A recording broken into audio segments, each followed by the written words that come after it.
ಇವಾಗಿನ ನಮ್ಮ ಬ್ಯುಸಿ ಸ್ಕೆಡ್ಯೂಲಲ್ಲಿ ನಮ್ಮ ಡಯಟ್ನ ಬ್ಯಾಲೆನ್ಸ್ಡಾಗಿ ಇಟ್ಕೊಳ್ಳೋದು ತುಂಬಾ ಕಷ್ಟ. ಸೊ ನಾನು ಇವತ್ತು ತಂದಿದ್ದೀನಿ ನಿಮಗೋಸ್ಕರ ಈಸಿ ಆ್ಯಂಡ್ ಕ್ವಿಕ್ ರೆಸಿಪೀಸ್. ಹಾಗೆಯೇ ಮಕ್ಕಳಿಗೆ ಮನೆಯಲ್ಲೇ ಹೇಗೆ ಈಸಿ ಆ್ಯಂಡ್ ಕ್ವಿಕ್ ಆಗಿ ಸ್ನ್ಯಾಕ್ ಬಾಕ್ಸ್ಗಾಗಿರ್ಬೋದು ಅಥವಾ ಸ್ನ್ಯಾಕ್ ಟೈಮ್ಗಾಗಿರ್ಬೋದು ಒಂದು ರೆಸಿಪಿನ ಮಾಡ್ಬೋದು ಅನ್ನೋದನ್ನು ತೋರಿಸ್ಕೊಡ್ತಾ ಇದ್ದೀನಿ. So let's get started. So ಬೇಗ ಆಗೋ ಅಡುಗೆ ಅಂದರೆ ನಮ್ಮ ತಲೆಗೆ ಬರೋದೇ ಪುಳಿಯೋಗರೆ. ನಾನು ಆಲ್ರೆಡಿ ಅದನ್ನು ರೆಡಿ ಮಾಡಿ ಇಟ್ಟಿದ್ದೀನಿ. ಸೊ ಅದನ್ನು ಬ್ಯಾಲೆನ್ಸ್ ಮಾಡೋದಕ್ಕೆ ಇಲ್ಲಿ ವೆಜಿಟೇಬಲ್ಸ್ನ ಸ್ಟೀಮ್ ಮಾಡ್ಕೊಂಡಿದ್ದೀನಿ. ಅದರ ಜೊತೆಗೆ ಸ್ವಲ್ಪ ಕೋಸಂಬರಿ. ಹೇಗಿರುತ್ತೆ ಕಾಂಬಿನೇಷನ್? ಪರ್ಫೆಕ್ಟ್ ಅಲ್ಲ? ಹೆಸರುಬೇಳೆ, ಸೌತೆಕಾಯಿ ಮತ್ತು ಕ್ಯಾರೆಟನ್ನು ತುರಿದು ಹಾಕ್ಕೊಂಡಿದ್ದೀನಿ. ಸ್ವಲ್ಪ ಸಾಲ್ಟ್ ಆ್ಯಂಡ್ ಪೆಪ್ಪರ್ನ ಆ್ಯಡ್ ಮಾಡಿಕೊಂಡ್ರೆ ಅಷ್ಟೇ.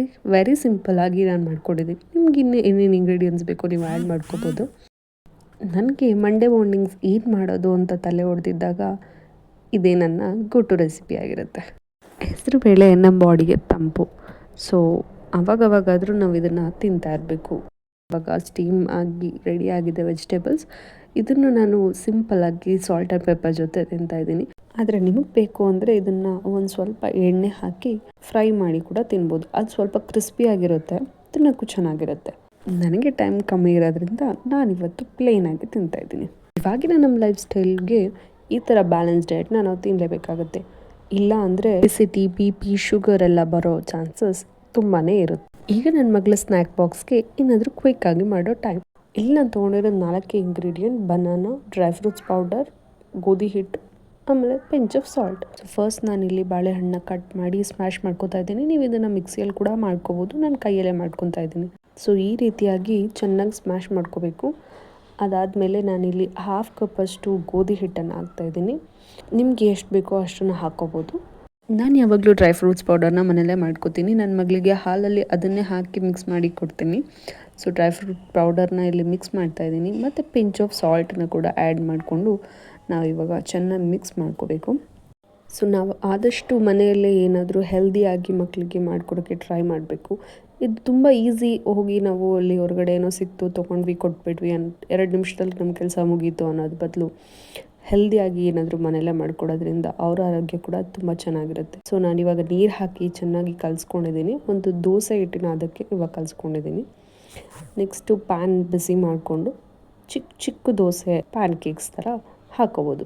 ಸೊ ಈ ಥರ ಚಿಕ್ಕದೇ ಯಾಕೆ ಹಾಕಬೇಕು ಅಂದರೆ ಮಕ್ಕಳಿಗೆ ಚಿಕ್ಕದನ್ನು ಅವ್ರ ಸೈಜಿಗೆ ಏನೋ ಸಿಕ್ಕಿದೆ ಅನ್ನೋ ಥರ ಫೀಲ್ ಆಗುತ್ತೆ. ಮತ್ತು ಅದನ್ನು ಕೈಯಲ್ಲಿ ಇಟ್ಕೊಂಡು ತಿನ್ನೋಕ್ಕೂ, ಅವರು ಓಡಾಡ್ಕೊಂಡು ಆಟ ಆಡ್ಕೊಂಡು ತಿನ್ನೋಕ್ಕೂ ತುಂಬ ಇಷ್ಟಪಟ್ಟು ತಿಂತಾರೆ.